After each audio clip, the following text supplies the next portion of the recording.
جنہوں نے نماز کو ضائع کر دیا اور خواہشات نفسانی کے پیچھے لگ گئے، سو ان قریب ان کو گمراہی کی سزا ملے گی۔ ہاں، جس نے توبہ کی اور ایمان لایا اور عمل نیک کیے تو ایسے لوگ بہشت میں داخل ہوں گے اور ان کا ذرا نقصان نہ کیا جائے گا،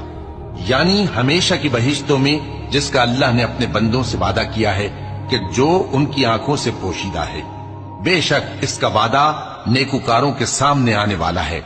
وہ اس میں سلام کے سوا کوئی بےہودہ کلام نہ سنیں گے اور ان کو صبح و شام کھانا ملے گا۔ یہی وہ جنت ہے جس کا ہم اپنے بندوں میں سے ایسے شخص کو مالک بنائیں گے جو پرہیزگار ہوگا۔ اور فرشتوں نے پیغمبر کو جواب دیا کہ ہم تمہارے پروردگار کے حکم کے سوا اتر نہیں سکتے، جو کچھ ہمارے آگے ہے اور جو پیچھے ہے اور جو اس کے درمیان ہے سب اسی کا ہے، اور تمہارا پروردگار بھولنے والا نہیں، یعنی آسمان اور زمین کا اور جو ان دونوں